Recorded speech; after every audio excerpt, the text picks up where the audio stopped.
3절까지 말씀 중 1절에서 6절까지만 읽도록 하겠습니다. 이러므로 그리스도 예수의 일로 너희 이방인을 위하여 갇힌 자 된 나 바울이 말하거니와 너희를 위하여 내게 주신 하나님의 그 은혜의 경륜을 너희가 들었을 터이라.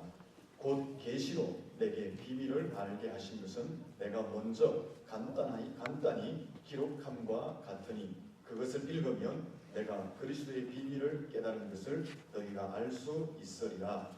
이제 그의 거룩한 사도들과 선지자들에게 성령으로 나타내신 것 같이 다른 세대에서는 사람의 아들들에게 알리지 아니하셨으니 이는 이방인들이 복음으로 말미암아 그리스도 예수 안에서 함께 상속자가 되고 함께 지체가 되고 함께 약속에 참여하는 자가 됨이라.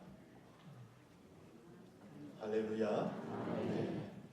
끝까지 가는 줄 알고 저도 당황스러웠습니다. 우리 옆 사람에게 인사하겠습니다. 잘 되고 있습니다. 더 잘 될 것입니다. 저도 인사하겠습니다. 세 사람 작정하고 꼭 교회 함께 예수 믿고 친목합시다.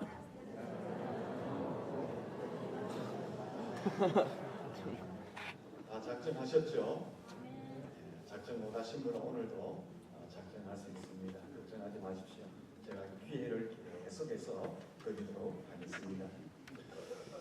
오늘 이 시대에 한국교회와 목회자들의 고민이 있습니다.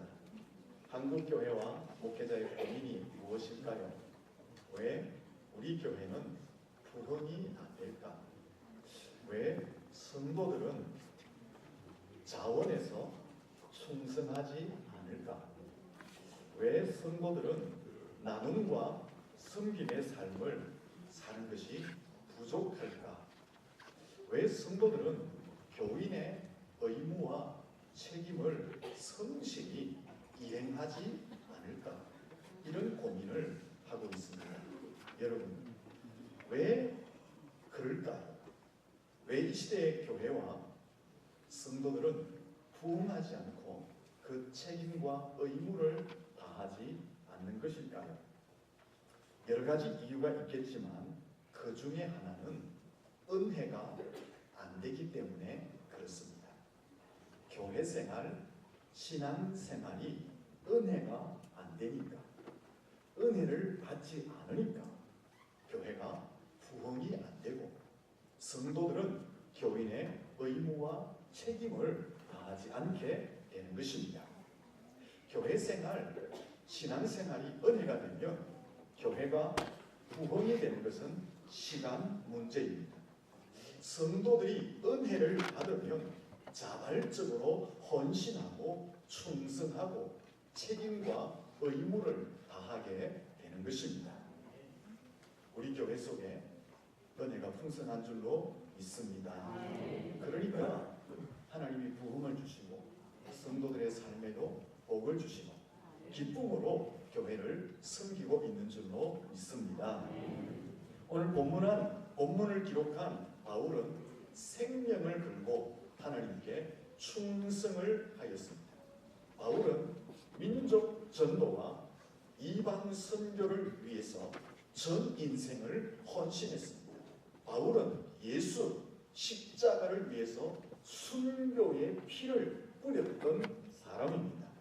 바울이 왜 예수 십자가를 위해서 전 인생을 헌신하며 순교의 피를 뿌렸을까요?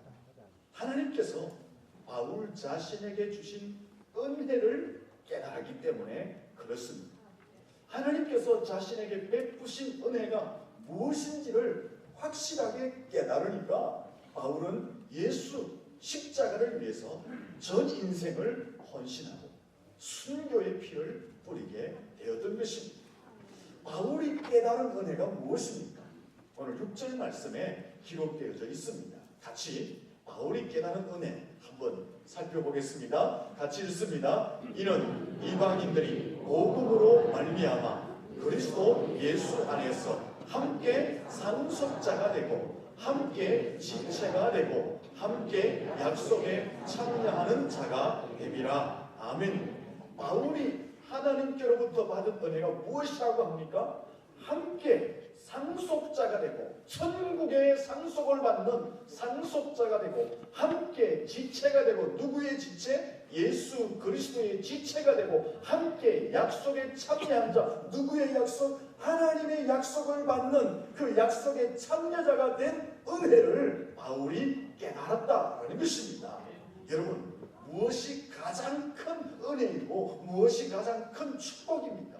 개인의 출세, 재물을 얻는 것, 명예를 얻는 것, 사업과 직장의 일이 잘 되는 것, 가족들이 건강하고 자녀가 형통하고 가정이 행복해지는 것, 삶이 윤택해지고 육신적인 필요가 넉넉해지는 것, 이런 것들 너무나 소중한 것입니다.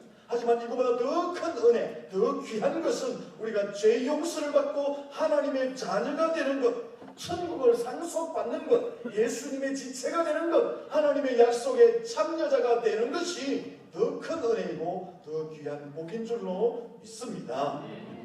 하나님께서는 이 은혜를 주시기 위해서, 사람들에게 이 은혜를 주시기 위해서 예수님을 이 땅에 보내셨고 십자가에 죽게 하심으로 사람들의 죄를 용서하시고 이 은혜를 베풀어 주셨던 것입니다.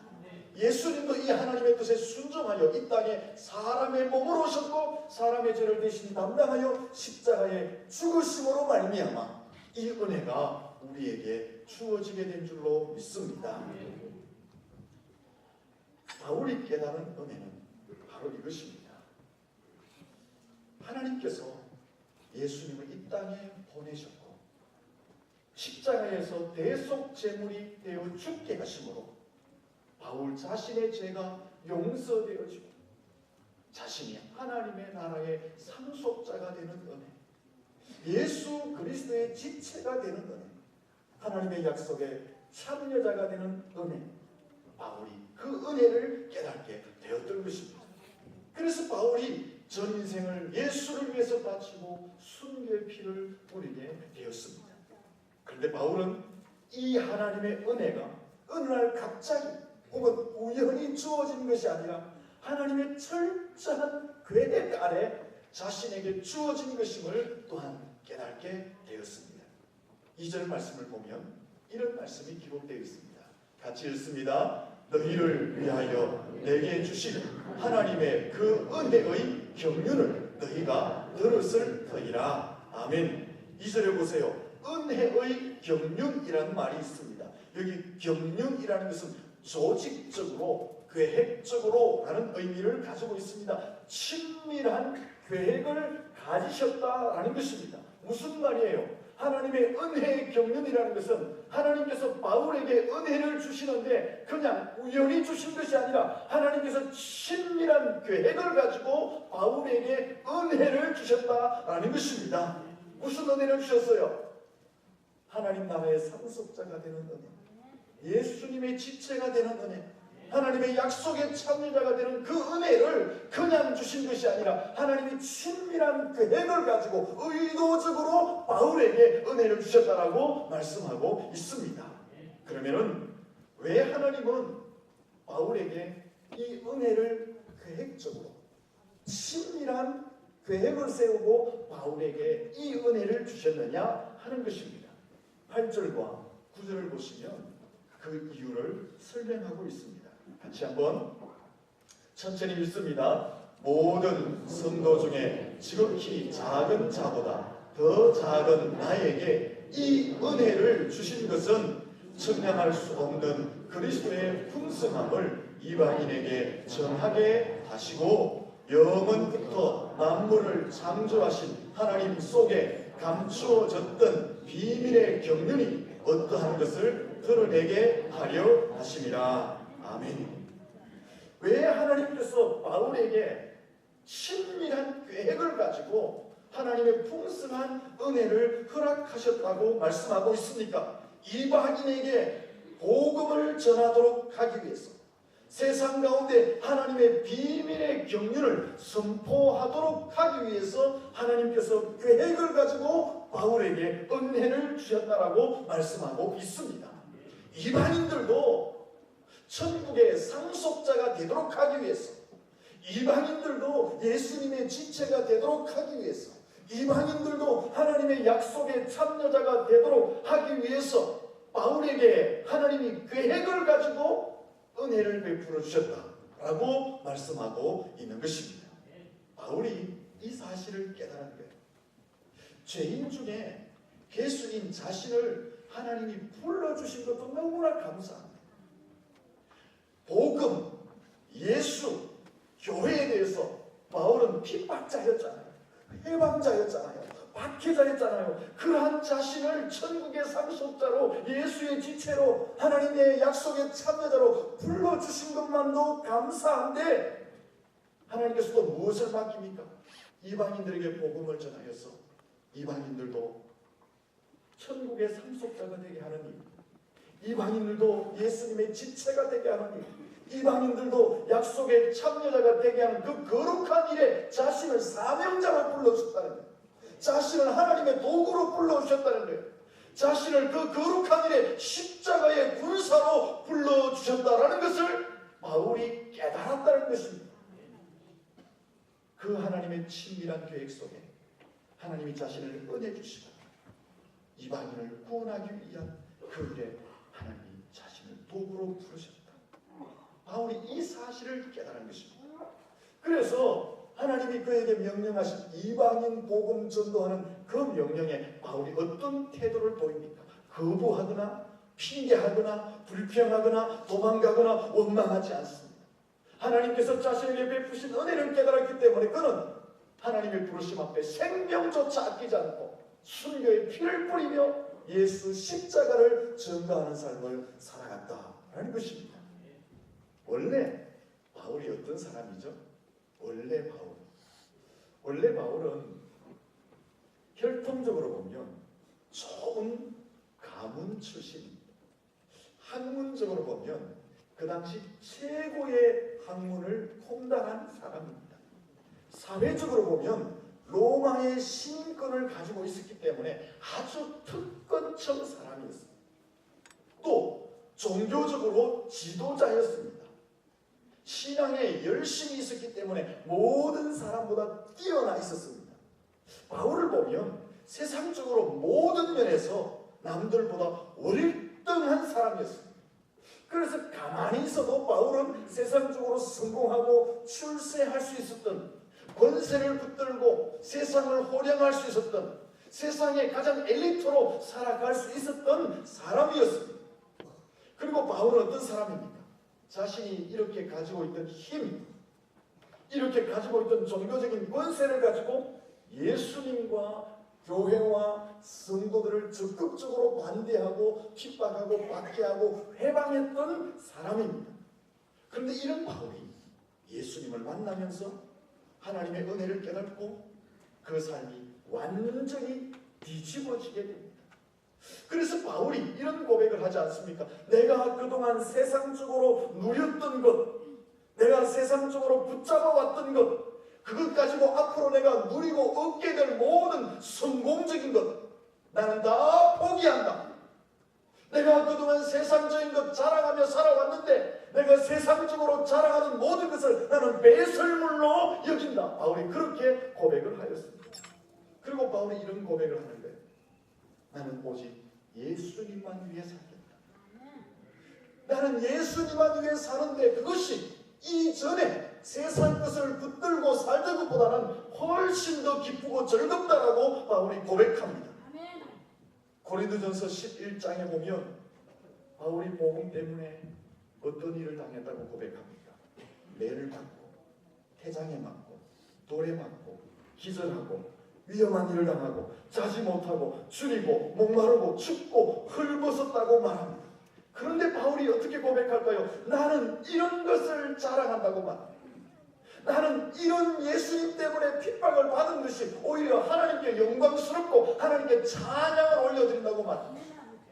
예수를 만나기 전에는 세상 것을 붙들고 그것 자랑하며 살았던 이 바울이 예수님을 만나고 하나님의 은혜를 깨달으니까 오히려 예수를 위해 살고 예수 때문에 당하는 그 고난이 자랑스럽고 하나님께 영광이 되고 내 삶의 기쁨이라고 바울이 고백하고 있는 것입니다. 여러분, 이런 바울을 보니까 미친 것 같지 않습니까? 이런 바울을 보니까 너무 광신적인 성도, 신자 같지 않습니까? 예수를 믿는데 무엇을 포기하고 있습니까? 자신의 혈통, 자신의 학문, 사회적, 종교적 지위, 자신의 성공, 자신의 출세까지 포기하고 있습니다. 그러면서 온갖 고난과 핍박과 환난을 당하면서 그리고 옥에 갇히면서까지도 오히려 나는 이것을 자랑한다. 이런 바울을 보니까 미친 것 같고 광신적인 모습을 하고 있는 듯 보이지 않습니까?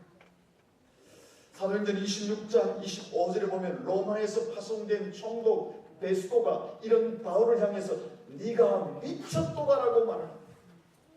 세상 사람이 보면 정말 미친 것처럼 마치 광신도처럼 바울이 예수 그리스도의 십자가를 위해서 살아갔습니다. 그런데 왜 바울이 세상의 모든 것을 배설물로 여기고 세상을 붙들고 왔던 그 모든 것을 버리고 포기하고 예수 그리스도를 위해서 살아가고 예수 때문에 고난당하는 것을 나는 기쁨으로 여기고 자랑스러워하고 하나님께 찬양을 올려야 된다라고 바울이 말했느냐라는 것입니다. 다시 돌아갑니다. 바울이 하나님께 받은 은혜를 깨달았기 때문에 그렇습니다. 8절 말씀을 다시 볼까요? 8절 말씀을 같이 읽도록 하겠습니다. 읽습니다. 모든 성도 중에 지극히 작은 자보다 더 작은 나에게 이 은혜를 주신 것은 측량할 수 없는 그리스도의 풍성함을 이방인에게 전하게 하시고 아멘. 바울이 깨달은 것이 무엇입니까? 모든 성도 중에 지극히 작은 자기에게도 하나님께서 은혜를 부어주셨다라는 것을 바울이 깨달았다라는 것입니다. 바울은 원래 예수님을 적극적으로 반대하고 핍박하고 박해하고 회방자였습니다. 그런 죄인 중에 괴수인 자신에게 예수님을 이 땅에 보내시고 자신의 죄를 용서해 주시고 자신을 천국의 상속자로 삼아주셨다는 것입니다. 모든 성도 중에 그 작은 자기에게 예수님의 보혈을 덮어주시고 예수님의 지체가 되게 해주셨다는 거예요. 하나님의 약속에 참여자가 되게 해주셨다는 것을 바울이 깨달았습니다.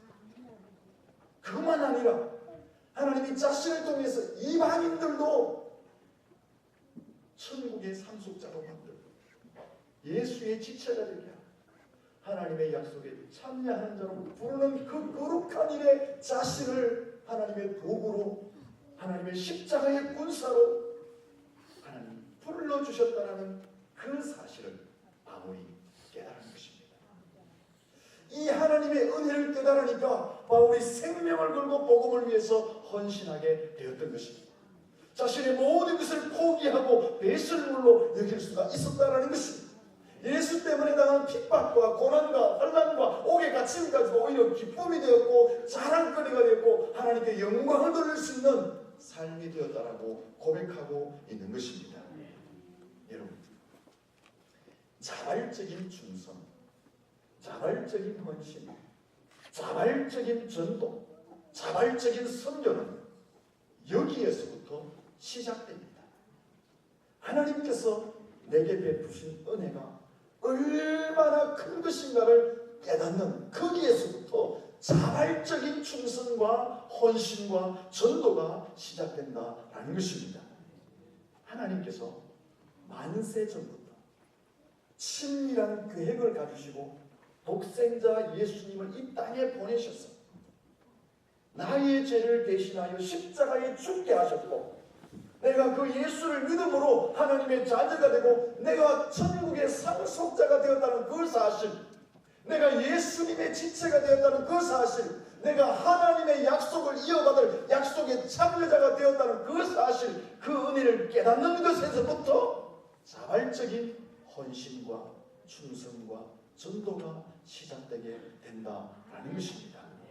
그리고 하나님이 나를 그 은혜의 자리에 불렀을 뿐 아니라 나 같은 죄인을 통해서도 세상 사람들에게 예수를 전파하여서 그들도, 세상의 사람들도 하나님의 약속의 참여자가 되게 하고 예수님의 지체가 되게 하고 하나님의 약속의 참여자가 되게 하는 그 일에 하나님이 나를 거룩한 도구로 부르셨다, 나를 십자가의 군사로 부르셨다라는 것을 깨달을 때에 자발적인 충성과 헌신을 하게 된다라는 것입니다.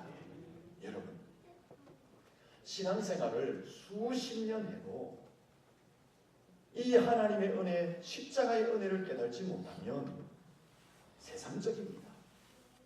죄송합니다만 이 은혜를 깨달지 못하면 인간적인 만남, 자발적인 헌신, 충성 나올 수가 없습니다. 왜? 하나님의 은혜를 깨달지 못하는데 어떻게 자발적인 헌신과 충성과 전도를 하겠습니까? 여러분, 오늘 저와 여러분에게도 바울과 동일한 은혜가 주어진 줄로 믿습니다. 바울에게 주신 것과 다른 복음이 주어진 것이 아닙니다. 바울에게 주어진 것과 다른 예수, 다른 십자가, 다른 천국, 다른 영생, 다른 하나님의 약속이 우리에게 주어진 것이 아닙니다. 우리의 모습은 각각 다를지 모르지만 우리에게 주어진 은혜는 바울과 동일한 십자가의 은혜가 주어진 줄로 믿습니다. 성령의 역사로 말미암아 예수 그리스도 안에서 죄사함의 은혜가 주어진 줄로 믿습니다. 죄사함을 받고 하나님의 자녀가 되는 은혜가 동일하게 주어진 줄로 믿습니다. 그래서 우리가 무엇이 됩니까? 천국의 상속자가 된 줄로 믿습니다. 예수님의 지체가 된 줄로 믿습니다. 하나님이 약속하신 약속을 받는 약속의 참여자가 된 줄로 믿습니다. 우리가 모두 모양은 다르지만 동일한 은혜를 받은 줄로 믿습니다. 이 은혜는요, 우리 편에서 의나 공로나 착함이 있어서 주어진 것이 아닙니다. 하나님이 전적으로 선물로 우리에게 주신 것인 줄로 믿습니다. 이 은혜는 세상 것하고는 비교할 수 없는 것입니다. 이 은혜를 깨닫는 사람만이 예수 십자가를 위해서 자발적인 헌신과 충성과 전도를 하게 된다라는 것입니다. 그리고 이 은혜에서 끝나지 않습니다. 이 은혜 위에 하나님이 나를 불러주셨구나. 하나님이 나를 단순히 천국의 상속자라만 부른 것이 아니라 하나님이 나를 혼자 예수 믿고 혼자 복을 받고 혼자 은혜 받고 혼자 구원받고 혼자 천국 가도록 나를 부르신 것이 아니라 바울과 동일한 계획과 목적을 가지고 하나님이 나를 부르셨구나. 그것을 깨닫는 자가 헌신하고 충성하게 되는 것입니다. 바울처럼 나를 부르셔서 뭐 하시기를 원하세요? 복음을 전하는, 선교하는 데 헌신하도록 나를 부르셨구나.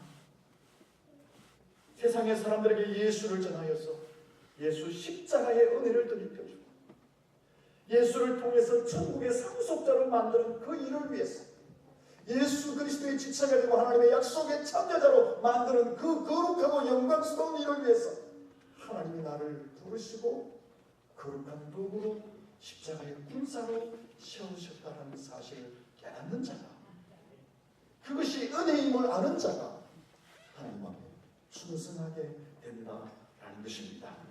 사랑하는 성도 여러분, 우리를 단순히 천국을 받는 천국의 상속자 이상으로 그 천국을 전파하고 세상의 사람들을 하나님의 품으로 인도하는 거룩한 도구로 부르신 줄로 믿습니다.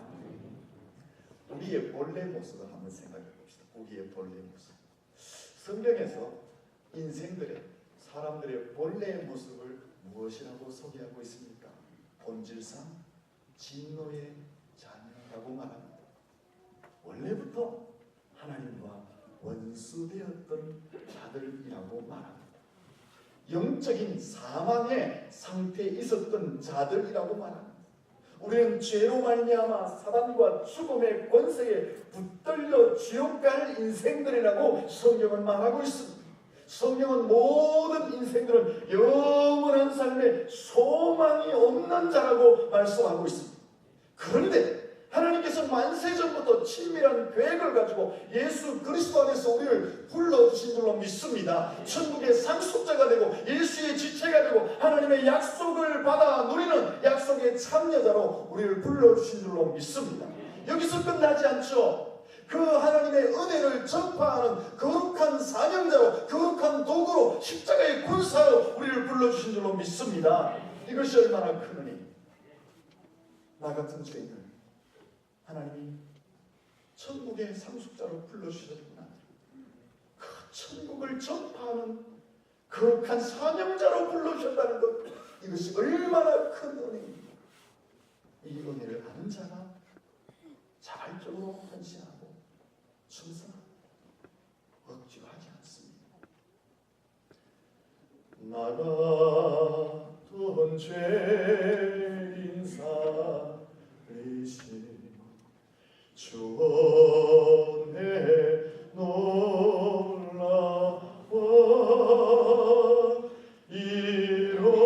잃었던 생명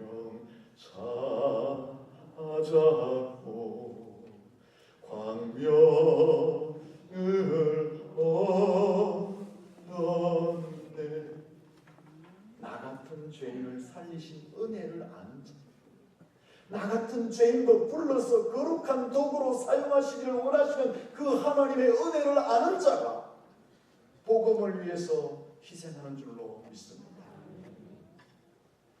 이 은혜, 이 부르심을 아는 자가 세상 것 자랑 안 합니다. 세상 것 좀 얻으려고 노력하지 않습니다. 오히려 이 은혜, 이 부르심을 아는 자는 자기의 것을 내려놓고 배설물로 여기고 예수 그리스도를 위해서 살아가게 되는 것입니다. 이 은혜, 이 부르심을 아는 자는 예수님 때문에 내 삶이 좀 불편해, 내 삶이 좀 곤란해져, 오히려 그것을 통해서 불평하는 것이 아니라 자랑하고 기뻐하고 오히려 하나님께 영광과 찬양을 올리게 되는 것입니다. 이것이 은혜를 아는 자가 하는 삶입니다. 사랑하는 성도 여러분, 하나님은 이미 만세전부터 조직적으로, 계획적으로, 다시 말하면 친밀한 계획을 가지고 우리를 불러주신 줄로 믿습니다. 누구 아래? 예수님의 십자가 보혈 아래 우리의 죄를 용서하시는 그 품 안으로 불러주신 줄로 믿습니다. 그래서 우리가 뭐가 돼요? 하나님의 자녀가 되고 천국을 기업으로 상속받는 자녀들이 된 줄로 믿습니다. 예수 그리스도의 몸에 붙은 지체가 된 줄로 믿습니다. 하나님이 약속하신 것을 이 땅과 하나님의 나라에서 받아 누리는 약속의 참여자가 된 줄로 믿습니다. 그것뿐입니까? 이 일을 전파하는 거룩한 도구로 하나님이 우리를 불러주신 줄로 믿습니다. 이제 이 은혜를 다시 가슴에 새기자. 우리가 이 은혜를 새길 때에 충성하고 헌신하고 사명자의 삶을 살게 되는 것입니다. 여러분, 얼마나 감사합니다. 나 같은 죄인을 불러주셨습니다. 불러주셨을 뿐 아니라 하나님의 일에, 예수님의 일에 나를 도구로 불러주셨습니다. 이 귀한 은혜 깨달으시고 이번 해피데이를 통해서 여러분이 품은 예비신자를 주께로 인도하고 그 예비신자와 함께 하나님의 자녀가 되고 천국을 상속하며 예수님의 지체가 되시고 하나님의 약속을 받아 누릴 수 있기를 예수님 이름으로 축원합니다. 기도하겠습니다.